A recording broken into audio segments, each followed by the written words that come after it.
Hi friends, welcome back to a new class. ഇന്ന് നമ്മുടെ general exception continuation ആണ്. Part two class ആണ്. Okay, part 1 class നമ്മുടെ video already channel upload ചെയ്തിട്ടുണ്ട്. അപ്പോൾ എല്ലാവരും അത് കണ്ടിട്ട് ഈ ക്ലാസ്സിലോട്ട് വരണമെന്ന് അഭ്യർത്ഥിക്കുന്നു. അപ്പോൾ നമുക്ക് ഒട്ടും സമയം കളയാതെ നമുക്ക് ക്ലാസ്സിലോട്ട് പോവാം. ഇന്ന് വളരെ കുറച്ച് ഷോർട്ട് വീഡിയോ ആയിട്ടാണ് നമ്മൾ ഉദ്ദേശിക്കുന്നത്. എന്നാൽ നിങ്ങൾക്ക് ഒരു ഇൻഫർമേഷനും നഷ്ടപ്പെടുകയില്ല. ഓക്കെ, ഒരു കാര്യം മനസ്സിലാക്കേണ്ടത്, നിങ്ങൾ ഒരു PSC എക്സാം ഓറിയൻറ്റഡ് ആയിട്ട് വേണം ഇവിടെ നമ്മുടെ ലോ പഠിക്കാനായിട്ട്. അല്ലാതെ വളരെ ആവശ്യമില്ലാതെ വലിച്ചു വാരി പഠിക്കേണ്ട കാര്യമില്ല. ഓക്കെ, അതുപോലെ തന്നെ ഇതിനു മുമ്പുള്ള ക്ലാസ് കൃത്യമായി കാണുക, കൃത്യമായി റിവിഷൻ ചെയ്യുക, പഠിച്ച കാര്യങ്ങൾ കൃത്യമായി റിവിഷൻ ചെയ്യുക, കീവേഡ്സ് നോട്ട് ചെയ്ത് പോവുക. സെക്ഷൻസ് ചോദിച്ചാലും നമുക്ക് എന്താണ് എന്ന് ഓർമ്മിക്കണമെങ്കിൽ കീവേഡ്സ് പഠിക്കാം. ഓക്കെ, അത് ഒരു ചെറിയ ടിപ്സ് പറഞ്ഞതേ ഉള്ളൂ. അപ്പോൾ നമുക്ക് സെക്ഷൻ 25 പോകാം.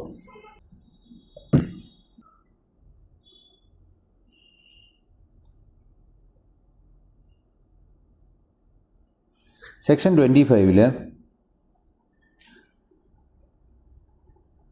ഇവിടെ 3 പ്രധാന കാര്യങ്ങളാണുള്ളത്. ഒന്ന്, no death intention. No death intention, നമുക്കൊരു ഡെത്ത് കോസ് ചെയ്യാനുള്ള ഒരു ഇൻറ്റൻഷൻ ഉണ്ടാവാൻ പാടില്ല.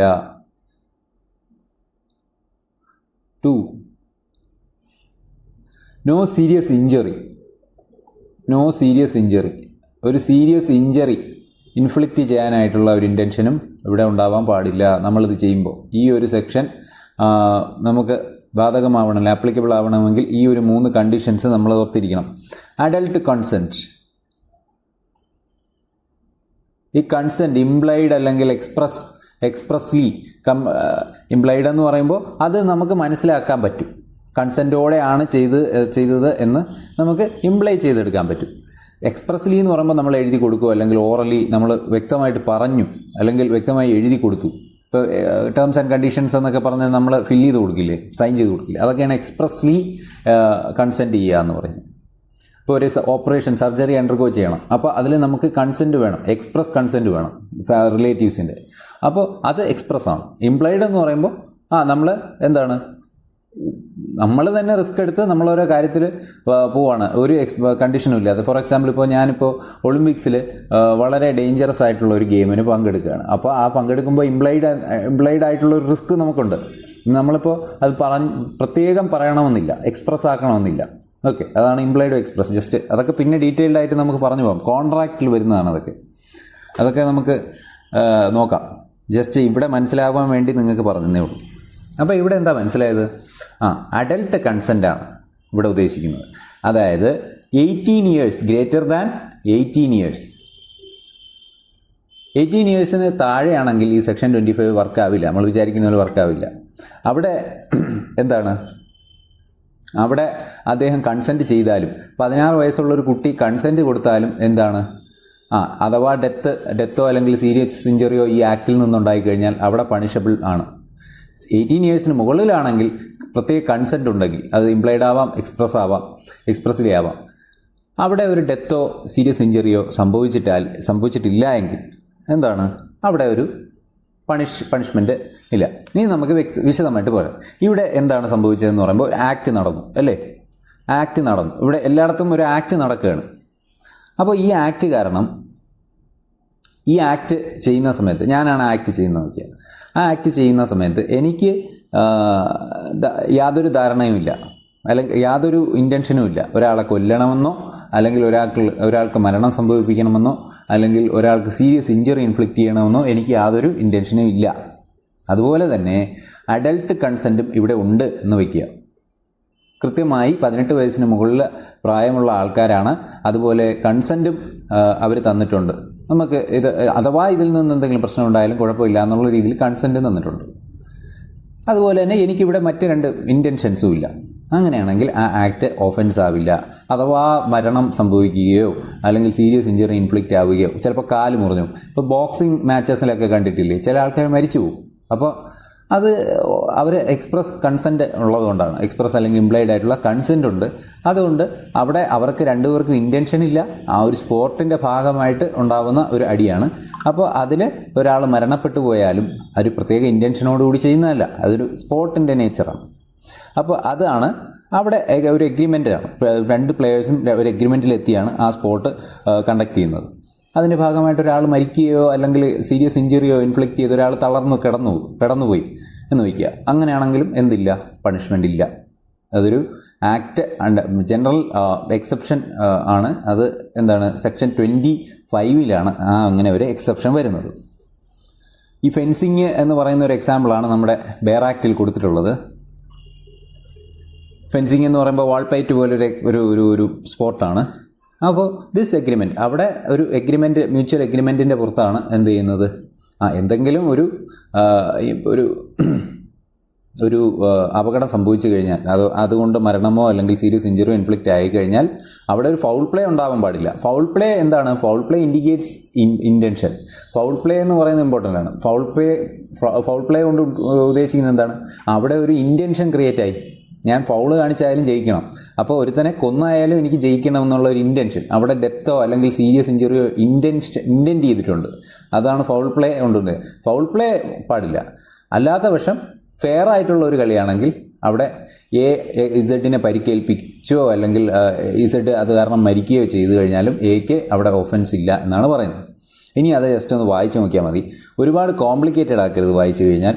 നമ്മുടെ ഈ ഒരു മീനിങ് മാത്രമേ ഇതിലുള്ളൂ എന്ന് മനസ്സിലാക്കുക. Nothing which is not intended to cause death or grievous hurt and which is not known by the doer to be likely to cause death or grievous hurt. Okay, അവിടെ ഒരു ഇൻറ്റൻഷനോ ഒന്നുമില്ല എന്നുള്ളതാണ് പറയുന്നത്. Is an offence by reason of any harm which it may cause. അവിടെ harm ഉണ്ടായാലും അതൊരു offence അല്ല. Or be intended by the doer to cause to any person above 18 years of age. Okay, 18 വയസ്സ് കഴിഞ്ഞ ഒരാൾക്ക് കൺസെൻറ്റോടുകൂടി, അതായത് എക്സ്പ്രസ് അല്ലെങ്കിൽ implied ആയിട്ടുള്ള കൺസെൻറ്റ് ഉണ്ടെങ്കിൽ, അപ്പോൾ അത് എന്തിനാണ് consent? To suffer that harm. Okay, or by reason of any harm which it may be known by the doer to be likely to cause. അതായത് ഒരു ഹാം ഉണ്ടായിക്കഴിഞ്ഞാൽ അത് ചിലപ്പോൾ ഡെത്തിലോട്ടോ അല്ലെങ്കിൽ ഒരു സീരിയസ് ഇഞ്ചുറിയിലോട്ടോ സീരിയസ് ഇഞ്ചുറി ഇൻഫ്ലിക്റ്റ് ആവുമെന്നോ ഇവർക്കറിയായിരിക്കും. ഓക്കെ, പക്ഷേ അതുകൊണ്ട് മാത്രം എന്താവില്ല, ആ ഒരു ആക്ട് എന്താവില്ല, ഓഫൻസ് ആവില്ല. അത്രയേ ഉള്ളൂ. അടുത്തത് 26 ആണ്. സെക്ഷൻ 26 പറയുന്നത് എന്താ? Nothing which is not intended to cause death. ഇപ്പോൾ ഇവിടെയും നമ്മൾ മനസ്സിലാക്കേണ്ട കുറച്ച് പോയിന്റ്സ് ആയിട്ട് ഞാൻ എഴുതാം. ഇവിടെയും ഒരു ആക്ട് വേണം.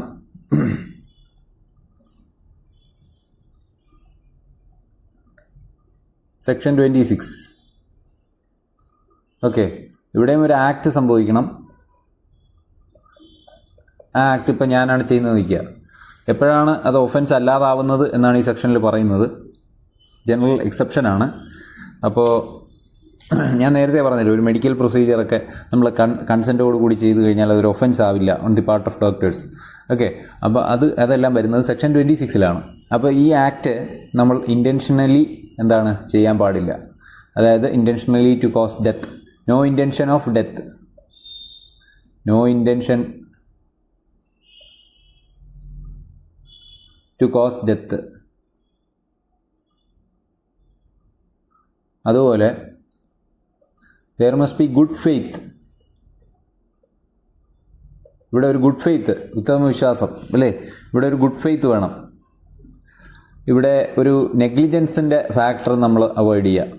അതായത് നമ്മുടെ ശ്രദ്ധക്കുറവ് പാടില്ല. We have to take good care and attention എന്ന് പറയുന്ന ഒരു ഫാക്ടർ ഇവിടെ ഉണ്ട്. സർജറി പ്രോസസ്സിൽ നമ്മളെ നെഗ്ലിജൻസ് ആണെങ്കിൽ അതൊരു ഒഫൻസായി തന്നെ മാറും. അപ്പോൾ ഇവിടെ ആക്ട് ചെയ്യുന്നത് no intention to cause death with a good faith in order to with proper care and attention. അതുപോലെ ഈ ഒരു ആക്ട് ചെയ്യുന്നത് എന്തിനായിരിക്കണം? ആക്ട് ഇസ് പെർഫോംഡ് ഈ ഒരു ആർക്കെങ്കിലും ഒരു ബെനിഫിറ്റിന് വേണ്ടിയിട്ടായിരിക്കണം ഈ ഒരു ആക്ട് കണ്ടക്ട് ചെയ്തിരിക്കുന്നത്. അതായത് അദ്ദേഹത്തിനെ രക്ഷിക്കാനോ അല്ലെങ്കിൽ അദ്ദേഹത്തിന് സുഖം വരുത്താനോ അല്ലെങ്കിൽ അസുഖം മാറ്റാനോ ഒക്കെ ആയിരിക്കണം എന്ത് ചെയ്യേണ്ടത്? In order to benefit another person. നിങ്ങൾ ഈ ആക്ട് വെറുതെ ബെയർ ആക്ട് വായിക്കുമ്പോൾ നിങ്ങൾക്ക് ഒരുപാട് കൺഫ്യൂഷൻസ് വരും. അതുകൊണ്ടാണ് ഇങ്ങനെ എഴുതുന്നത് കേട്ടോ. ബ്രേക്ക് ഡൗൺ ആയിട്ട് എഴുതുകയാണ്. അപ്പോൾ ബെനിഫിറ്റ് അനദർ പേഴ്സൺ. ഓക്കെ, ഒരു അസുഖം മാറ്റാനോ, ഇപ്പോൾ ഫോർ എക്സാമ്പിൾ ക്യാൻസറിൻ്റെ അസുഖം മാറ്റി, അല്ലെങ്കിൽ ഒരു ട്രാൻസ്പ്ലാന്റ് സർജറി, ഇതൊക്കെ എന്താണ്, ഒരാളെ രക്ഷിക്കാൻ വേണ്ടിയിട്ടുള്ളതാണ്. ഇത്രയും കാര്യം. പിന്നെ അഥവാ ഹാം ഉണ്ടായാൽ പോലും അത് ഇൻറ്റൻഷണൽ ആയിരിക്കരുത്. ഒരു ഹാം ഉണ്ടാവും, no intentional harm caused. Okay, ഇൻറ്റൻഷനോ അല്ല നോ ഇൻറ്റൻഷണൽ ഹാം കോസ്റ്റ്. ഈ ഹാം ഉണ്ടാവുമോ ഇല്ലയോ എന്ന് അറിയാം അല്ലേ? ഹാം ചില സമയത്ത് അറിയാം. It is known to the doer of the act. ഇപ്പോൾ ഒരു ഡോക്ടറിന് അറിയാം അങ്ങനെ അതിനൊരു പോസിബിൾ റിസ്ക് ഉണ്ട്, സർജറിക്ക് റിസ്ക് ഉണ്ട് എന്നൊക്കെ ഉള്ളത് ഡോക്ടറിന് നോളജ് ഉണ്ട്. എന്ന് വെച്ചാൽ അത് ഒഫൻസ് ആവില്ല. കാരണം അദ്ദേഹത്തിന് ഹാം ഉണ്ടാക്കാനുള്ള ഒരു ഇൻറ്റൻഷനും ഇല്ലായിരുന്നു. അതുപോലെ ഡെത്ത് കോസ് ചെയ്യാനായിട്ടുള്ള ഒരു ഇൻറ്റൻഷനും ഇല്ല. അതുപോലെ തന്നെ അദ്ദേഹം ചെയ്യുന്നത് in good conduct, in good faith, in order to benefit another person. മറ്റൊരാളെ രക്ഷിക്കാൻ വേണ്ടിയാണ് അത് കണ്ടക്ട് ചെയ്യുന്നത്. അതാണ് ഇവിടെ ഒരു വാലിഡ് കൺസെൻറ്റിൻ്റെ ആവശ്യമുണ്ട്. വാലിഡ് കൺസെൻറ്റ് വേണം ഇവിടെയും. 18 ഇയേഴ്സ് അല്ലെങ്കിൽ പോലും റിലേറ്റീവ്സിൻ്റെ വാലിഡ് കൺസെൻറ്റ് ഇവിടെ വേണം. ഇവിടെ മെയിനായിട്ട് സെക്ഷൻ 26 പറയുന്നത് എന്താണ്? സെക്ഷൻ 26 മെഡിക്കൽ പ്രൊസീജിയേഴ്സിന്, മെഡിക്കൽ സർജറി അണ്ടർഗോ ചെയ്യുന്ന ആൾക്കാരുടെയൊക്കെ കാര്യമാണ് പറയുന്നത് 26. അപ്പോൾ 26 അതുമായിട്ട് ബന്ധപ്പെടുത്തി ഓർത്ത് വയ്ക്കുക. Surgeon knowing that a particular operation is ലൈ. ഇവിടെ ഒരു നോളജ് ഫാക്ടർ ഉണ്ട്, ശരിയാണ്, നോളജ് ഫാക്ടർ ഉണ്ട്. പക്ഷേ ഇവിടെ ഒരു ഇൻറ്റൻഷൻ ഇല്ല. ഓക്കെ, ഇൻറ്റൻഷൻ ഇല്ല, മനഃപൂർവ്വമല്ല ചെയ്യുന്നത്. പക്ഷേ ഇവിടെ ഒരു പ്രോപ്പർ അറ്റൻഷൻ ആൻഡ് കെയറും നമ്മൾ കൊടുത്തിരിക്കണം എന്നുള്ളതാണ്. അത് ഇതിൽ കാണുന്നില്ല, പക്ഷേ അത് അങ്ങനെ ഉണ്ട്. Okay, to cause death of Z. അപ്പോൾ a surgeon knowing that a particular operation is likely to cause, ഇസഡിൻ്റെ ഡെത്ത് സംഭവിച്ചേക്കാം എന്ന് അദ്ദേഹത്തിന് ജ്ഞാനമുണ്ട്. ബട്ട് അദ്ദേഹത്തിൻ്റെ ആ പെയിൻ മാറ്റണമെങ്കിൽ ആ സർജറി ചെയ്യുന്നത് ഇമ്പോർട്ടൻ്റ് ആണ്. അപ്പോൾ a surgeon knowing that a particular operation likely to cause death of Z who suffers under painful complaint but not intending to cause ഇസഡ്സ് ഡെത്ത്. ഇവിടെ അദ്ദേഹത്തിന് ഒരു ഇസഡിന് ഭയങ്കര പെയിനായിട്ട് ഇരിക്കുകയാണ്. അപ്പോൾ അത് മാറ്റാൻ വേണ്ടിയിട്ടാണ് സർജറി. പക്ഷേ സർജറി ചെയ്തു കഴിഞ്ഞാൽ ഡെത്ത് സംഭവിക്കാം എന്നൊരു നോളജ് ഡോക്ടറിനുണ്ട്. പക്ഷേ അദ്ദേഹത്തിന് ഒരു ഇൻറ്റൻഷൻ ഇല്ല, അത് കോസ് ചെയ്യാനായിട്ടുള്ള ഇൻറ്റൻഷൻ ഇല്ല. അത് അദ്ദേഹം പൂർണ്ണ വിശ്വാസവും നല്ല ഉദ്ദേശത്തോടും കൂടിയാണ് ചെയ്യുന്നത്. സർജറി ഇസഡിൻ്റെ ബെനിഫിറ്റിന് വേണ്ടിയാണ് ചെയ്യുന്നത്. അതുപോലെ അദ്ദേഹം ഇസഡിൻ്റെ കൺസെൻറ്റോടു കൂടിയാണ് ചെയ്യുന്നത്. അങ്ങനെ എന്ത് ചെയ്തു? ഓപ്പറേഷൻ പെർഫോം ചെയ്തു. ഇസഡ് മരിച്ചു പോയാലും എക്ക് എന്തില്ല? ഒഫൻസ് ഇല്ല. A has committed no offence. ഇത് ഡോക്ടേഴ്സിനെയൊക്കെയാണ് ഉദ്ദേശിക്കുന്ന സെക്ഷൻ. ഡോക്ടേഴ്സ്, മെഡിക്കൽ പ്രൊസീജിയേഴ്സ് ഒക്കെ ഉദ്ദേശിക്കുന്ന സെക്ഷനാണ് സെക്ഷൻ 26. സെക്ഷൻ 25 എന്ന് പറയുമ്പോൾ നമ്മുടെ വലിയ ഈ റിസ്കി ഗെയിംസൊക്കെ, ബോക്സിങ്, ഫെൻസിങ്, വാൾ ഫൈറ്റ്, കറാട്ടെ, റിസ്കി ആയിട്ടുള്ള ഗെയിംസൊക്കെ ഉണ്ടല്ലോ. അപ്പോൾ അതുവഴിയൊക്കെ ഒരാൾ മരിച്ചു കഴിഞ്ഞാൽ സെക്ഷൻ 25 ആപ്ലിക്കബിൾ ആവും. മെഡിക്കൽ പ്രൊസീജിയേഴ്സ് അണ്ടർഗോ ചെയ്യുന്ന ആൾക്കാരുടെ സെക്ഷനാണ് എന്ത്? അതിലെ ഡോക്ടേഴ്സിൻ്റെയൊക്കെ സെക്ഷനാണ് എന്ത്? സെക്ഷൻ 26 എന്ന് പറയുന്നത്. നെക്സ്റ്റ് സെക്ഷൻ 27 എന്ന് പറയുന്നത് നമ്മുടെ ചൈൽഡ് അണ്ടർ 12 ഇയേഴ്സ്. ഓക്കെ, നിങ്ങൾ മനസ്സിലാക്കേണ്ട കാര്യം 12 വയസ്സിന് താഴെയുള്ള ആൾക്കാർക്കും അതുപോലെ പേഴ്സൺ ഓഫ് അൺസൗണ്ട് മൈൻഡ്, ഇങ്ങനെയുള്ള ആൾക്കാർ, അൺസൗണ്ട് മൈൻഡ് എന്ന് പറഞ്ഞാൽ മൈൻഡിന് സുഖമില്ലാത്ത ആൾക്കാർ, നോർമൽ അല്ലാത്ത ആൾക്കാർ, അപ്പോൾ ഇവർക്കൊന്നും സ്വമേധയാ കൺസെൻറ്റ് കൊടുക്കാൻ കഴിയില്ലല്ലോ. അപ്പോൾ ഇവർക്ക് അതിനുള്ള ബുദ്ധിയില്ല. ഓക്കെ, 12 വയസ്സിന് താഴെയുള്ള കുട്ടികൾക്ക് അതിൻ്റെ നേച്ചറൊന്നും അറിയില്ല, എന്താണ് കൺസെൻറ്റ് കൊടുക്കുന്നതെന്നോ എന്നൊന്നും മനസ്സിലാക്കാനുള്ള വിവേചന ബുദ്ധിയില്ല. അപ്പോൾ അവിടെ ചെയ്യേണ്ട കാര്യം എന്ന് പറയുമ്പോൾ ഒന്നുകിൽ അവരുടെ ഗാർഡിയൻ്റെ എക്സ്പ്രസ് അല്ലെങ്കിൽ ഇംപ്ലൈഡ് ആയിട്ടുള്ള കൺസെൻറ്റ് മേടിക്കുക, അല്ലെങ്കിൽ അവരുടെ ലോഫുൾ ചാർജ് ഉള്ള വ്യക്തിയുടെ കൺസെൻറ്റ് മേടിക്കുക. നിയമപരമായി ചാർജ് അവരുടെ ഉത്തരവാദിത്വം ആർക്കാണോ അവരുടെ കൺസെൻറ്റ് മേടിക്കുക. ഓക്കെ, അത് രണ്ടുപേരിലൊക്കെ ചെയ്യാൻ പറ്റുള്ളൂ. അപ്പോൾ പേഴ്സൺ ഓഫ് അൺസൗണ്ട് മൈൻഡ് അല്ലെങ്കിൽ പേഴ്സൺ അണ്ടർ 12 ഇയേഴ്സ്, ബാക്കിയെല്ലാം സെയിമാണ്. ഇവിടെ ഒരു ആക്ട് ചെയ്യേണ്ടത് എന്താണ്? അത് അവരുടെ ബെനിഫിറ്റിന് വേണ്ടിയായിരിക്കണം. ഈ പറയുന്ന 12 ഇയേഴ്സ് അണ്ടറിലുള്ള കുട്ടിയുടെയോ അല്ലെങ്കിൽ അൺസൗണ്ട് മൈൻഡിലായിട്ടുള്ള ആൾക്കാരുടെയോ ബെനിഫിറ്റിന് വേണ്ടി നമ്മൾ ചെയ്യേണ്ട കാര്യമായിരിക്കണം, മറ്റൊരാളുടെ കൺസെൻറ്റ് പ്രകാരം. ഓക്കെ, അവിടെ ഒരു ഗുഡ് ഫെയ്ത്ത് എലിമെൻ്റ് ഉണ്ട്, for the benefit of the person അല്ലേ? ആരൊക്കെയാണ്? 12 years, under 12 years of age, under person of unsound mind. Okay, ഇവിടെ കൺസെൻറ്റ് എന്ന് പറയുന്ന അവരുടെ എടുക്കാൻ പറ്റുമോ? ഈ പറയുന്ന രണ്ട് കൂട്ടരുടെയും എടുക്കാൻ പറ്റില്ല. അതുകൊണ്ട് തന്നെ എക്സ്പ്രസ് ഓർ ഇംപ്ലൈഡ് കൺസെൻറ്റ് ആരുടെ ആയിരിക്കും? ഗാർഡിയൻ്റെ ആയിരിക്കും, അല്ലെങ്കിൽ പേഴ്സൺ വിത്ത് ലോഫുൾ ചാർജ് ആയിരിക്കും. ഓക്കെ. അപ്പോൾ ഇങ്ങനെ ചെയ്യുന്ന ഒരു ആക്ട് എന്തല്ല? ഒഫൻസ് അല്ല, പ്രൊവൈഡഡ് ഹാം ഇൻറ്റൻറ്റ് ചെയ്യുന്നില്ല, ഹാം ഇൻറ്റൻഷണൽ അല്ല. ഓക്കെ. ഹാം കോസ് ചെയ്യും എന്ന് നോളജ് ഉണ്ട്. Okay. Harm is not an offense by reason of any harm which it may cause. Harm cause ആവാം. ഓക്കെ. ഹാം കോസ് ആയാലും അവിടെ എന്തല്ല? ഒഫൻസ് അല്ല. ബിക്കോസ് ഈ പറഞ്ഞ എലിമെൻറ്റ്സ് ഉണ്ട്. ഈ ഇൻറ്റൻറ്റ് ചെയ്യുന്നില്ല. Okay. Intention by the doer to cause or be known by the doer to be likely to cause to that person. Okay. ഈ ഇൻറ്റൻഷൻ എന്ന് പറയുന്നത് ഒരു ഹൈപ്പോത്തറ്റിക്കലായിട്ടുള്ള രീതിയിൽ പറയുകയാണ്. കാരണം ഇദ്ദേഹത്തിന് അറിയാം എന്തെങ്കിലും ഒരു ഹാം കോസ് ആവും എന്ന് ഇൻറ്റൻഷനോട് കൂടി തന്നെയാണ് ചെയ്യുന്നത്. പക്ഷേ അത് it is to prevent greater loss. നമുക്ക് ജീവൻ നഷ്ടപ്പെടുന്ന സമയത്ത് ഇപ്പോൾ കാല് മുറിച്ച് കളയലേ ഉള്ളൂ വഴി എന്ന് വിചാരിച്ച് ഡോക്ടർ എന്ത് ചെയ്യാണ്? കാല് മുറിച്ച് കളയുകയാണ്. അപ്പോൾ കാല് മുറിച്ച് കളഞ്ഞു കഴിഞ്ഞാൽ കാല് നഷ്ടപ്പെടുമ്പോൾ ഉണ്ടാകുന്ന പ്രശ്നങ്ങളെല്ലാം അറിഞ്ഞുകൊണ്ട് തന്നെയാണ് അത് ചെയ്യുന്നത്. പക്ഷേ ദി ഒബ്ജക്റ്റീവ് ഇസ് ടു എന്താണ്? അവിടെ ഒരു ഒബ്ജക്റ്റീവ് എന്താണ്? അദ്ദേഹത്തിന് ജീവൻ നഷ്ടപ്പെടരുത്. അതാണല്ലോ വലിയ കാര്യം. കാലിനിപ്പോൾ എന്തെങ്കിലും ഒരു ഓൾട്ടർനേറ്റീവ് കണ്ടുപിടിക്കും. കാലിന് പകരം കാലാവില്ല, അത് വേറെ കാര്യം. പക്ഷേ നമുക്ക് എന്തെങ്കിലും പിന്നെയും ജീവനോടെ നിലനിൽക്കാം. അതാണ് അവിടെ നോക്കുന്നത്. ഇപ്പോൾ ഇൻറ്റൻഷൻ ഉണ്ടെങ്കിലും ഹാംഫുൾ ഇൻറ്റൻഷൻ അല്ല. അവിടെ നോളജ് ഉണ്ടെങ്കിലും എന്താണ്? അവിടെ നോളജ് ഉണ്ട്, എന്തെങ്കിലും ചിലപ്പോൾ സംഭവിക്കാം എന്നൊരു റിസ്കി എലിമെൻ്റ് ഉണ്ട്, റിസ്ക് ഉണ്ട് എന്നൊക്കെയുള്ള കാര്യം അവിടെ നോളജും ഉണ്ട്, ഇൻറ്റൻഷനും ഉണ്ട്. But intention to cause death എന്ന് പറയുന്നത് ഒരിക്കലും അംഗീകരിക്കാൻ പറ്റില്ല. അതാണ് ഇവിടെ പറയുന്നത് എക്സെപ്ഷൻസ് എന്ന് പറയുന്നത്. ഇൻറ്റൻഷൻ ആൻഡ് നോളജ് എന്ന് പറയുന്ന എലിമെൻ്റ് എല്ലാത്തിലും ഉണ്ട്, ഈ പറഞ്ഞ എല്ലാത്തിലും ഉണ്ട്. പക്ഷേ ഇവിടെ ഇൻറ്റൻഷൻ ടു കോസ് ഡെത്ത് എന്ന് പറയുന്നത് എല്ലാത്തിലും എക്സെപ്ഷനുമാണ്. അത് എല്ലാത്തിലും പ്രിൻ്റഡ് ആണ്. കാരണം ഇൻറ്റൻഷൻ ടു കോസ് ഡെത്തോട് കൂടി ഒരു കാര്യം ചെയ്തു കഴിഞ്ഞാൽ, ഒരു ഡെത്ത് ഒഴിവാക്കാൻ വേണ്ടി ആയിരിക്കണം ഏത് ആക്ട്, ഈ പറഞ്ഞ 2-3 ആക്ടുകളുണ്ട്, ഏത് ആക്ട് ചെയ്യുന്നെങ്കിലും ഡെത്ത് ഒഴിവാക്കാനായിട്ടുള്ള ഒരു ഇൻറ്റൻഷനോട് കൂടിയായിരിക്കണം. അപ്പോൾ exception shall not extend if intention is to cause death. Death ഉണ്ടാക്കാനുള്ള ഇൻറ്റൻഷൻ നമ്മൾ നേരത്തെ ഒക്കെ പറഞ്ഞില്ലേ, no intention to cause death, no intention to cause death എന്ന് പറഞ്ഞു കണ്ടോ. അപ്പം ഇവിടെ അതുപോലെ തന്നെ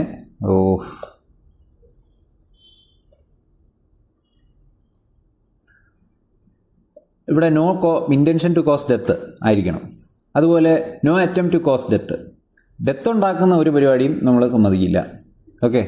ഡെത്ത് ഉണ്ടാക്കുന്നതോ അല്ലെങ്കിൽ അറ്റംപ്റ്റോ ഇൻറ്റൻഷനോ ഒന്നും നമുക്ക് അംഗീകരിക്കാൻ പറ്റില്ല. Intention to cause intention to cause hurt or knowledge of causing hurt, അത് പിന്നെയും അംഗീകരിക്കാം, പ്രൊവൈഡഡ് ഇറ്റ് ഈസ് ഫോർ എന്താണ്, നമ്മുടെ ഒരു ബെനിഫിറ്റിന് വേണ്ടിയാണ് ചെയ്യുന്നതെങ്കിൽ മാത്രം. കുട്ടിയുടെയോ അല്ലെങ്കിൽ അൺസൗണ്ട് പേഴ്സൻ്റെയോ ബെനിഫിറ്റിന് വേണ്ടിയാണ് ചെയ്യുന്നതെങ്കിൽ കുഴപ്പമില്ല.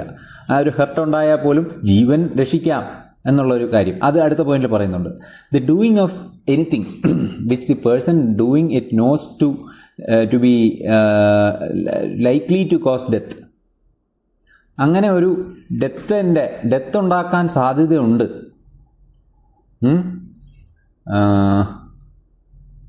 Doing of anything which the person doing it knows to be likely to cause death. അതായത് അത് ചെയ്യുന്നത് കൊണ്ട് മിക്കവാറും മരണം സംഭവിക്കും എന്നറിഞ്ഞുകൊണ്ട് ചെയ്യുന്ന കാര്യങ്ങൾ, അത് സമ്മതിച്ചു കൊടുക്കാൻ പറ്റില്ല.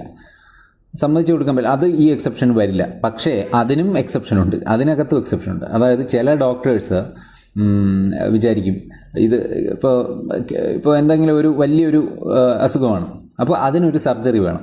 അതിന് സർജറി ചെയ്താൽ മിക്കവാറും മരിക്കും. Chances are rare for him to survive. എന്നാലും അത് ചെയ്തില്ലെങ്കിൽ എന്തായാലും മരിക്കും. ആ ഓപ്പറേഷൻ ചെയ്തില്ലെങ്കിൽ അയാളും ഞാനും തമ്മിൽ എന്ന് പറഞ്ഞ ഒരു സിനിമ നിങ്ങൾ കണ്ടു കഴിഞ്ഞാൽ അതിൻ്റെ ഫസ്റ്റിൽ ഡോക്ടർ എന്ത് ചെയ്യുന്നു, പൃഥ്വിരാജ് പറയുന്നുണ്ട്, അതായത് ചെയ്തില്ലെങ്കിൽ എന്തായാലും മരിക്കും. ചെയ്യാം പൈസയ്ക്ക് വേണ്ടിയിട്ടല്ല, ഞാൻ ക്യാഷ് ഇടാം, ഞാൻ എൻ്റെ എക്സ്പെൻസിൽ ഞാൻ ചെയ്തു തരാം, പക്ഷെ ചെയ്തില്ലെങ്കിൽ എന്തായാലും മരിക്കും. ചെയ്തു കഴിഞ്ഞാൽ മരിക്കാൻ സാധ്യതയുണ്ട്, മരിക്കാനോ അല്ലെങ്കിൽ ഗ്രീവിയസ് ഹർട്ട് ഉണ്ടാക്കാനോ സാധ്യതയുണ്ട്. ഓക്കെ. അപ്പോൾ ഈ ഒരു 2 കാര്യങ്ങൾ പ്രിവെൻറ്റ് ചെയ്യാൻ വേണ്ടി മാത്രം ഡെത്ത് ഇൻറ്റൻഷനോട് കൂടിയായാലും നമുക്ക് എന്ത് ചെയ്യാം, ഈ ഒരു ആക്ട് ചെയ്യാം. അതായത് സാധാരണഗതിയിൽ if we have the intention to cause death, മരണം ഉണ്ടാക്കാനുള്ള ഇൻറ്റൻഷനോ അല്ലെങ്കിൽ ഒരു അറ്റംപ്റ്റ് കോസ് ഡെത്തോ നമുക്ക് എന്ത് ചെയ്യാൻ പറ്റില്ല, ഇതിൽ ഒരു സമ്മതിച്ചു കൊടുക്കാൻ പറ്റില്ല ഈ ഒരു സെക്ഷൻ വഴി. ഈ സെക്ഷനിൽ അക്സെപ്റ്റബിൾ അല്ല. പക്ഷേ അങ്ങനെ അറിഞ്ഞു വെച്ചുകൊണ്ട് തന്നെ മരണം ഉണ്ടാക്കാൻ സാധ്യത ഉള്ളതാണ് എന്ന് അറിഞ്ഞു വെച്ചുകൊണ്ട് തന്നെ ഒരു ആക്ട് ചെയ്യുമ്പോൾ എപ്പോഴാണ് ആ ആക്ട് ഒഫൻസ് അല്ലാതാവുന്നത് എന്ന് ചോദിച്ചു കഴിഞ്ഞാൽ സാധാരണഗതിയിൽ ഒഫൻസാണ്, മരണം ഉറപ്പാണ് എന്നുള്ള സാഹചര്യത്തിലും അത് ചെയ്യുന്നത്. പക്ഷേ ചില പ്രത്യേക സാഹചര്യങ്ങളിൽ മരണം ഒഴിവാക്കാൻ വേണ്ടിയോ അല്ലെങ്കിൽ മരണം തുല്യമായ ഗ്രീവിയസ് ഹർട്ട് ഒഴിവാക്കാൻ വേണ്ടിയോ ഇത് ചെയ്തേ ഒക്കൂ. ഓക്കെ, പക്ഷേ മരണസാധ്യതയുള്ള ഒരു കാര്യമാണ് ചെയ്യാൻ പോകുന്നത്. ഓക്കെ, അത് സർജറി ചെയ്താലും മരിക്കും, മിക്കവാറും മരിക്കും. എന്നറിഞ്ഞിരുന്നാലും നമുക്ക് വേറെ നിവൃത്തിയില്ല. ഇപ്പോൾ ഈ സയാമിസ് ട്വിൻസിൻ്റെയൊക്കെ കാര്യമില്ല, അവർ മരണസാധ്യത ഉണ്ട്, അതൊരു സർജറി ചെയ്യുന്നത് കാരണം ആ കുട്ടികൾ മരിക്കാൻ സാധ്യതയുണ്ട്, രണ്ടുപേരും മരിക്കാൻ സാധ്യതയുണ്ട് എന്നൊക്കെ അറിഞ്ഞു വെച്ചുകൊണ്ടാണ് സർജറി ചെയ്യുന്നത്. പക്ഷേ കാരണം എന്താണ്, അത് ഒന്നുകിൽ ഇവഞ്ച്വലി ഇറ്റ് കോസസ് ഡെത്ത്, അല്ലേ, അവർ മരിക്കാൻ സാധ്യതയുണ്ട്, അത് ചെയ്തില്ലെങ്കിലും മരിക്കാൻ സാധ്യതയുണ്ട്, അല്ലെങ്കിൽ ഗ്രീവിയസ് ഹർട്ട് ഉണ്ടാവാൻ സാധ്യതയുണ്ട്. മനസ്സിലായോ? അപ്പോൾ അങ്ങനെയുള്ള കാരണങ്ങൾ കൊണ്ട് grievous only for preventing death or grievous hurt we can act with an intention even though it is to cause a death, likely to cause death. അങ്ങനെ ഒരു ആക്ട് ചെയ്യുമ്പോൾ അയാൾ മരിക്കാൻ സാധ്യതയുണ്ട് എന്ന് മനസ്സിലാക്കി വീണ്ടും അത് ചെയ്യാം. ഓക്കെ, അല്ലെങ്കിൽ അങ്ങനെ ഒരു നോളജ് നമുക്കുണ്ട്, it may cause lead to death. എന്ത് പ്രിവെൻറ്റ് ചെയ്യാൻ മാത്രമേ അത് ഉപയോഗിക്കാൻ പറ്റൂ ഈ സെക്ഷൻ അനുസരിച്ച്? In order to prevent death or grievous hurt. ഡെത്തോ അല്ലെങ്കിൽ അത് അവരുടെ മരണം ഒഴിവാക്കാനോ അല്ലെങ്കിൽ ഗ്രീവിയസ് ഹർട്ട് ഒഴിവാക്കാനോ മാത്രമേ അങ്ങനെ ഒരു ഡെഡ്ലി ആക്ട് നമുക്ക് ചെയ്യാൻ പറ്റുള്ളൂ. ഓക്കെ, അത് ഡെത്ത് ഒഴിവാക്കാനോ ഗ്രീവിയസ് ഹർട്ട് ഒഴിവാക്കാനോ വേറൊരു സംഭവമുണ്ട്, അതായത് ഗ്രീവിയസ് ഡിസീസ് ഓർ ഇൻഫർമിറ്റി. അത് തന്നെ ഒരു വലിയ ഗ്രീവിയസ് ആയിട്ടുള്ള ഒരു ഡിസീസാണ്. ഇപ്പോൾ ക്യാൻസർ പോലുള്ള മാരകമായിട്ടുള്ള രോഗങ്ങളാണ്. അങ്ങനെയാണെങ്കിലും ഒഴിവാക്കാൻ പറ്റാത്ത സിറ്റുവേഷൻ ആണെങ്കിൽ, ഡെഡ്ലി ആണെങ്കിൽ പോലും അങ്ങനെ ഒരു ആക്ട് ചെയ്തേ മതിയാവുമെങ്കിൽ അങ്ങനെ ചെയ്യണം. നീ വോളണ്ടറി ആക്ട് എക്സെപ്ഷൻ എപ്പോഴാണ്? എക്സെപ്ഷൻ 3 ഏതാണ്? ഈ എക്സെപ്ഷൻ ബാധകമാവാത്ത മൂന്നാമത്തെ കാര്യം എന്താ? ഈ എക്സെപ്ഷൻ ബാധകമാവാത്ത കാര്യങ്ങളാണ് പറഞ്ഞുകൊണ്ടിരിക്കുന്നത്. അടുത്ത് voluntary causing of grievous hurt. Okay, നമുക്ക് അറിഞ്ഞു വെച്ചുകൊണ്ട് ഗ്രീവിയസ് ഹർട്ട് ഉണ്ടാക്കാനാണ് എങ്കിൽ അത് ആക്ട് എന്തല്ല, ആക്ട് ഇതിൽ വരില്ല. Okay, or to attempt cause grievous hurt unless it is for the purpose of, ഞാൻ നേരത്തെ പറഞ്ഞില്ലേ, അതായത് ഡെത്ത് കോസ് ചെയ്യുന്ന പോലെ തന്നെ വോളണ്ടറി ഗ്രീവിയസ് ഹർട്ടും ഉണ്ടാവാൻ സാധ്യതയുണ്ട് എന്ന് മനസ്സിലാക്കി തന്നെയാണ് ഈ ആക്ട് ചെയ്യുന്നത്. അങ്ങനെയാണെങ്കിലും ഒരു ഇൻറ്റൻഷൻ്റെ എലിമെൻ്റ് അവിടെ ഉണ്ട്. പക്ഷേ അവിടെയും ഇൻറ്റൻഷനൽ ആണെങ്കിൽ പോലും in order to prevent death അല്ലെങ്കിൽ ഗ്രീവിയസ് ഹർട്ട്, മരണം പ്രിവെൻറ്റ് ചെയ്യാനോ അല്ലെങ്കിൽ ഗ്രീവിയസ് ഹർട്ട് പ്രിവെൻറ്റ് ചെയ്യാനോ വേണമെങ്കിൽ എന്ത് ചെയ്യാം? ഇപ്പോൾ ഈ ഡയബറ്റീസൊക്കെ വരുന്ന ആൾക്കാർക്ക് അത് കടുക്കുമ്പോൾ എന്ത് ചെയ്യും? കാലൊക്കെ മുറിച്ച് കളയും, അല്ലേ, വിരൽ മുറിച്ച് കളയും. അപ്പോൾ ഗ്രീവിയസ് ഹർട്ട് കോസ് ചെയ്യുമെന്ന് ഉറപ്പാണ് ആ സർജറി കൊണ്ട്. പക്ഷേ എന്താണ് അവിടെ ഒരു പർപ്പസ് എന്ന് പറഞ്ഞാൽ വലിയൊരു കാര്യമാണ്. അതായത് അയാളെ ജീവൻ രക്ഷിക്കുക, അല്ലെങ്കിൽ അയാൾക്ക് വലിയൊരു ഒരു മുറിവ് ഒഴിവാക്കാനോ വേണ്ടിയിട്ടൊക്കെ, മുറിവോ ഇൻറ്റേർണൽ ബ്ലീഡിങ്ങോ ഒക്കെ ഒഴിവാക്കാൻ വേണ്ടിയിട്ടായിരിക്കും എന്ത് ചെയ്യുന്നത്, അങ്ങനെ ഒരു ഡെഡ്ലി ആയിട്ടുള്ള ഒരു അല്ലെങ്കിൽ ഒരു വോളണ്ടറി ഗ്രീവിയസ് ഹർട്ട് ഉണ്ടാക്കാൻ ഉതകുന്ന ഒരു കാര്യം ചെയ്യുന്നത്. ഓക്കെ, അവിടെ ഇതെല്ലാം പറയുന്നത് ഡോക്ടേഴ്സ്, മെഡിക്കൽ റിലേറ്റഡ് ആയിട്ടുള്ള കാര്യങ്ങളാണ് ഈ സെക്ഷൻസ് 26, 27 ഒക്കെ. ഓക്കെ, ഇനി നാലാമത്തെ കാര്യം എന്ന് പറയുമ്പോൾ, നാലാമത്തെ കാര്യം എന്താണ്? ഈ എക്സെപ്ഷൻ ബാധകമാവാത്ത കാര്യങ്ങളാണ്. ഈ ജനറൽ എക്സെപ്ഷൻ ഏതിനൊക്കെ കിട്ടില്ല എന്നുള്ളതാണ് ഈ 4 കാര്യങ്ങൾ പറയുന്നത്. Abetment of any offence to the committing of which offence it would not extend. അതായത് ഈ പറഞ്ഞില്ലേ, ഈ എക്സെപ്ഷൻ ബാധകമാവാത്ത കുറച്ച് കാര്യങ്ങൾ, 3 കാര്യങ്ങൾ ഇപ്പോൾ പറഞ്ഞു. അപ്പോൾ ഈ 3 കാര്യങ്ങൾ അബറ്റ് ചെയ്താലും അതും എന്താണ് ഈ എക്സെപ്ഷൻ വരാത്ത കാര്യമാണ്. അതും ഒരു ഒഫൻസായിട്ട് തന്നെ കണക്കാക്കും. ഈ പറഞ്ഞ 3 കാര്യങ്ങളും ഒഫൻസാണ്. പക്ഷേ ഈ 3 കാര്യത്തിനും എന്തുണ്ട്? 3 കാര്യത്തിൽ രണ്ടെണ്ണത്തിലും എന്തുണ്ട്? കണ്ടീഷൻസ് ഉണ്ട്. അതായത് ഈ എക്സെപ്ഷൻ കവർ ആവില്ലെങ്കിൽ പോലും ചില പ്രത്യേക സാഹചര്യങ്ങളിൽ ഏത് എക്സെപ്ഷനായിട്ട് കൂട്ടും എന്നുള്ളതാണ് പറയുന്നത്. മനസ്സിലായോ? അപ്പോൾ ഈ പറയുന്ന, അല്ലാതെ നമ്മൾ ഈ 3 എണ്ണവും ഒഫൻസ് തന്നെയാണ്. അപ്പോൾ ഈ പറയുന്ന 3 ഒഫൻസുകൾ അബറ്റ് ചെയ്താലും അതും എന്താണ്? ഒഫൻസാണ്. ഈ സ്പെഷ്യൽ എക്സെപ്ഷൻ കിട്ടില്ല. 27 എന്ന് പറയുന്ന സ്പെഷ്യൽ എക്സെപ്ഷൻ കിട്ടില്ല. അപ്പോൾ ഒന്നും കൂടെ റിപ്പീറ്റ് ചെയ്യാണ്, ഈ സ്പെഷ്യൽ എക്സെപ്ഷൻ ഉണ്ട്. എന്താണ്? 12 ഇയേഴ്സിന് താഴെയോ അതുപോലെ അൺസൗണ്ട് ആയിട്ടുള്ള ആൾക്കാർക്കോ കൺസെൻറ്റ് കൊടുക്കാൻ പറ്റില്ല. അപ്പോൾ എന്ത് ചെയ്യുകയാണ്? ലീഗൽ ഗാർഡിയനോ അല്ലെങ്കിൽ ലോഫുൾ ചാർജുള്ള ആൾക്കോ കൺസെൻറ്റ് കൊടുത്ത് നമുക്കൊരു കാര്യം ചെയ്യിക്കുകയാണ്. ഓക്കെ, ഒരു ആക്ട് ചെയ്യുകയാണ്. പക്ഷേ അവിടെ എന്ത് ഉണ്ടാവാൻ പാടില്ല? No intention of death, no intention of death, അല്ലെങ്കിൽ no intention to cause hurt. Okay, അപ്പോൾ അങ്ങനെ അറിഞ്ഞു വെച്ചുകൊണ്ട് ചെയ്തു കഴിഞ്ഞാൽ അത് ഈ ഒരു എക്സെപ്ഷൻ കിട്ടില്ല. മറ്റ് നേരത്തെ പറഞ്ഞ എക്സെപ്ഷൻസിലും ഇത് തന്നെയാണ് കണ്ടീഷൻസ്. പക്ഷേ ഇവിടെ ഈ എക്സെപ്ഷൻ ബാധകമാവാത്ത കാര്യങ്ങളും പറഞ്ഞിട്ടുണ്ട് സ്പെഷ്യൽ. അതായത് ഇൻറ്റൻഷണൽ കോസിങ് ഓഫ് ഡെത്ത് ഇൻറ്റൻഷനായിട്ട് ഉണ്ടെങ്കിൽ അത് എന്തല്ല, ഈ എക്സെപ്ഷൻ നമുക്ക് ബാധകമാവില്ല. ഓക്കെ, ഡൂയിങ് ഓഫ് എനിത്തിങ്, ഈ പറഞ്ഞ എല്ലാ സെക്ഷനും ഈ പറഞ്ഞ 25, 26, 27 അല്ലേ, 25, 26, 27 എല്ലാത്തിലും എന്താണ് വേണമെങ്കിൽ ഇങ്ങനെ പറയാം. ഓക്കെ, ഈ ഒരു എക്സെപ്ഷൻ ബാധകമാവില്ല എന്ന് പറഞ്ഞിട്ട് ഒരു കുറച്ച് എക്സെപ്ഷൻസ് വിത്തിൻ എക്സെപ്ഷൻസ്. ഓക്കെ, എന്താണ് ജനറൽ എക്സെപ്ഷൻ വാലിഡ് അല്ലാത്ത 3 സാഹചര്യങ്ങളാണ് ഈ പറയുന്നത്. അതായത് ഡെത്ത് കോസ് ചെയ്യും എന്ന ഉറപ്പുണ്ടെങ്കിൽ, അല്ലെങ്കിൽ ഡെത്ത് കോസ് ചെയ്യും എന്നുള്ള നോളജിൽ അല്ലെങ്കിൽ ഇൻറ്റൻഷനിൽ ഒരു കാര്യം ചെയ്യുകയാണ്. ഓക്കെ, അല്ലെങ്കിൽ ഗ്രീവിയസ് ഹർട്ട് കോസ് ചെയ്യും എന്നുള്ള ഇൻറ്റൻഷനിൽ അല്ലെങ്കിൽ ഉറപ്പിൽ നമ്മളൊരു ആക്ട് ചെയ്യുകയാണ്. പക്ഷേ ഇവിടെ എന്താണ്, ചില സ്പെഷ്യൽ കേസസിൽ നമുക്ക് അത് എക്സെപ്ഷനായിട്ട് തന്നെ പരിഗണിക്കാം. എപ്പോഴാണ് അങ്ങനെ ഒരു ഡെത്ത്ലി ആക്ട് ചെയ്യുന്നതോ അല്ലെങ്കിൽ ഗ്രീവിയസ് ഹർട്ട് ഉണ്ടാക്കുന്ന രീതിയിലുള്ള ആക്ട് ചെയ്യുന്നതോ എപ്പോഴായിരിക്കണം? ഒരു ഡെത്ത് ഒഴിവാക്കാനോ അല്ലെങ്കിൽ വലിയൊരു ഇഞ്ചറി ഒഴിവാക്കാനോ വേണ്ടിയിട്ടായിരിക്കണം അത് ചെയ്യുന്നത്. അങ്ങനെയാണെങ്കിൽ അത് ചെയ്യുന്നത് കൊണ്ട് കുഴപ്പമൊന്നുമില്ല, ഒഫൻസ് ആവില്ല. ഓക്കെ, മനസ്സിലാവുന്നുണ്ടല്ലോ നിങ്ങൾക്ക്? അതുപോലെ തന്നെ ഈ പറയുന്ന അബറ്റ്മെൻറ്റ്, ഈ പറയുന്ന മുകളിൽ ഈ ജനറൽ എക്സെപ്ഷൻ വരില്ല എന്ന് പറയുന്നതെല്ലാം ഒഫൻസുകളാണ്. ഈ 2-3 എണ്ണം ഓക്കെ ഒഫൻസുകളാണ്. അതിൻ്റെ സ്പെഷ്യൽ കണ്ടീഷൻസാണ് ഇവിടെ പറഞ്ഞിരിക്കുന്നത്. അതിൻ്റെ തന്നെ എക്സെപ്ഷൻസ് ആണ് ഇവിടെ ഓരോന്നിൽ പറഞ്ഞിരിക്കുന്നത്. ഓക്കെ, അല്ലാതെ ഇത് ഒഫൻസ്, അപ്പാർട്ട് ഫ്രം ദാറ്റ് ഈ 3 കാര്യങ്ങൾ ഒഫൻസാണ്. അപ്പോൾ ഈ 3 കാര്യങ്ങൾ, ഈ ജനറൽ എക്സെപ്ഷൻ്റെ പരിധിയിൽ വരാത്ത കാര്യങ്ങൾ അബറ്റ്മെൻറ്റ് ചെയ്താലും, അതായത് അതിനെ അത് ചെയ്യാനായിട്ട് പ്രേരിപ്പിച്ച് കഴിഞ്ഞാലും അല്ലെങ്കിൽ ഇൻസ്റ്റിഗേറ്റ് ചെയ്ത് കഴിഞ്ഞാലും അതൊരു ഒഫൻസാണെന്നാണ് പറയുന്നത്. ഓക്കെ, അതിൻ്റെ ഒരു ഇത്രയേ ഉള്ളൂ കാര്യങ്ങൾ. അപ്പോൾ ഇലിസ്ട്രേഷൻ പറയുകയാണെങ്കിൽ, in good faith for his child's benefit without his child's consent, കുട്ടിയൊക്കെ കൺസെൻറ്റ് കൊടുക്കാൻ പറ്റില്ല. Has his child cut four stone, അപ്പോൾ ഒരു വലിയൊരു സർജറി ചെയ്തു. ഓക്കെ, അപ്പോൾ ഇത് സ്റ്റോണുമായിട്ട് ബന്ധപ്പെട്ട എന്തോ സർജറിയാണ്. അപ്പോൾ operation may lead to child's death. Okay, പക്ഷേ അവിടെ ഒരു ഇൻറ്റൻഷൻ ഇല്ല, കുട്ടി മരിക്കണം എന്ന് ആഗ്രഹമില്ല, കുട്ടിക്ക് മരണപ്പെടാം എന്നുള്ള അറിവോടുകൂടിയാണ് എന്താണ് അത് ചെയ്യുന്നത്. പക്ഷേ അവിടെ എന്തുണ്ട്? എക്സെപ്ഷൻ ഉണ്ട്, ബാധകമാവും. 27 എക്സെപ്ഷൻ അവിടെ ബാധകമാവും. ഓക്കെ, അത് മൈനറിൻ്റെ കേസാണ്. ഇത് മൈനറിൻ്റെ കേസായതുകൊണ്ട് സെക്ഷൻ 27 തന്നെ വരും.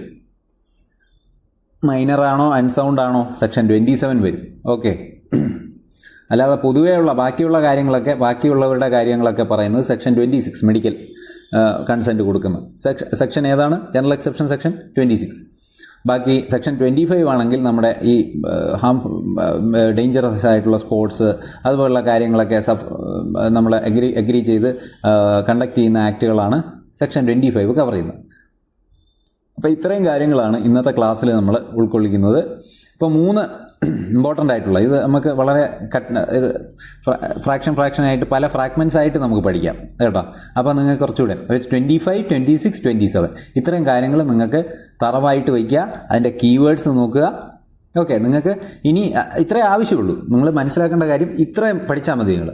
അപ്പോൾ ഇതിനകത്തു നിന്നുള്ള ചോദ്യങ്ങളെ എക്സ്പെക്റ്റ് ചെയ്യാവും. ഓക്കെ, പിന്നെ നമുക്ക് എന്ത് ചെയ്യാം? ക്വസ്റ്റ്യൻസ് ആഡ് ചെയ്ത് നമ്മൾ റിലേറ്റഡ് ഫാക്ട്സ് പഠിക്കുക. അതായത് പ്രീവിയസ് ക്വസ്റ്റ്യൻസും അതുപോലെ റിലേറ്റഡ് ഫാക്ട്സും ഒക്കെ പഠിച്ച് വേണം ഇനി നോളജ് ആഡ് ചെയ്യാൻ. അപ്പോൾ ഇതാണ് നിങ്ങളുടെ ബേസ്. അപ്പോൾ നിങ്ങൾ ജസ്റ്റ് ഒന്ന് റിവൈസ് ചെയ്യുക. ഈ ബെയർ ആക്ട് റിവൈസ് ചെയ്യുക. ഈ കീവേഡ്സ് റിവൈസ് ചെയ്യുക. മെയിനായിട്ട് കീവേഡ്സാണ് നമുക്ക് വേണ്ടത്. ഓക്കെ, അപ്പോൾ ഇനി അടുത്ത ക്ലാസ്സിൽ നമ്മുടെ കൺസെൻറ്റുമായി ബന്ധപ്പെട്ട കുറച്ച് കാര്യങ്ങളൊക്കെയാണ് പഠിക്കുന്നത്. അതും വളരെ സിമ്പിളായിട്ടുള്ള കാര്യങ്ങളാണ്, വലിയ കൺഫ്യൂഷൻസ് ഒന്നും വേണ്ട. നിങ്ങളിപ്പോൾ ഇതിലെ പ്രശ്നം എന്ന് പറയുമ്പോൾ, ബെയറാക്റ്റിലെ പ്രശ്നം എന്ന് പറയുമ്പോൾ, ഈ ലോയിലെ പ്രശ്നം എന്ന് പറയുമ്പോൾ ഇത് കോഡ് ചെയ്തെടുക്കാൻ വലിയ പാടാണ്. ഇൻ്റർപ്രിറ്റേഷൻ എന്ന് പറയുന്ന വലിയൊരു ഫാക്ടറാണ്. പല രീതിയിലും ഒരാൾ വായിക്കുന്ന പോലെ ആയിരിക്കില്ല ഒരാൾ വായിച്ച് മനസ്സിലാക്കുന്ന പോലെ ആയിരിക്കില്ല മറ്റൊരാൾക്ക് മനസ്സിലാവുന്നത്. അതുകൊണ്ടാണ് ഇതിൻ്റെ ഒരു ക്രക്സ് പറഞ്ഞു തരുന്നത്. അത് മനസ്സിലാക്കിയാൽ മതി. മനസ്സിലായോ? അത് മനസ്സിലാക്കിയാൽ മതിയാവും. അപ്പോൾ നിങ്ങൾക്ക് ഈ ക്ലാസ്സുകൾ ഇഷ്ടപ്പെടുന്നുണ്ടെങ്കിൽ ദയവ് ഇത് ലൈക്ക് ചെയ്യുക, ഷെയർ ചെയ്യുക. നമ്മുടെ ചാനൽ സബ്സ്ക്രൈബ് ചെയ്യാൻ മറക്കരുത്. അപ്പോൾ ഇത് ഇമ്പോർട്ടൻ്റ് ആയിട്ടുള്ള ടോപ്പിക്സാണ് നമ്മൾ എടുത്തുകൊണ്ടിരിക്കുന്നത്. ഇത് ആവശ്യക്കാർക്കെല്ലാം സെൻഡ് ചെയ്ത് കൊടുക്കുക. Okay, thank you.